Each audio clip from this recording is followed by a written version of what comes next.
Un retour festif pour les Jeux des BRICS, car ces dernières années, la pandémie du Covid avait empêché son organisation en présentiel. Pour marquer le coup, l'Afrique du Sud, pays hôte de cette 5e édition, a vu les choses en grand. Près de 500 jeunes athlètes participent à ce championnat.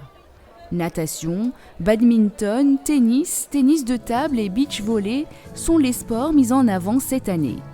Encore limité aux 5 membres fondateurs, le Brésil, absent à cette édition, la Russie, l'Inde, la Chine et l'Afrique du Sud, ce rendez-vous sportif a surtout pour objectif de consolider les liens entre ces pays.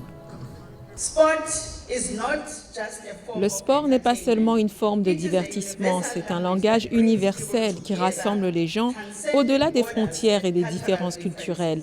Il favorise l'amitié, la compréhension et l'unité entre les nations. Il est un témoignage du pouvoir de la collaboration et de la coopération.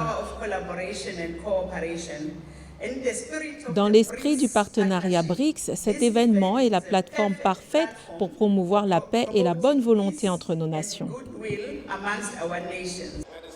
Mais pour les jeunes athlètes présents à ces Jeux, l'objectif est de se mesurer à d'autres sportifs de haut niveau comme eux et de préparer les prochaines compétitions internationales. Ainsi, en natation, l'Afrique du Sud est en tête, mais en beach volleyball, la Russie se démarque avec la Chine qui la talonne. Ces Jeux vont nous aider à nous préparer pour les prochains Jeux continentaux africains et les qualifications zonales pour les Jeux olympiques qui auront lieu dans un an environ. Donc oui, c'est une belle plateforme pour le développement de notre discipline sportive et pour les jeunes athlètes de montrer leur talent. Autant de rendez-vous sportifs auxquels s'ajoutent désormais les Jeux BRICS 2024 qu'organisera la Russie en juin prochain, un mois avant les Jeux olympiques de Paris. Asma Botmi-Clark pour VOA Afrique, Durban.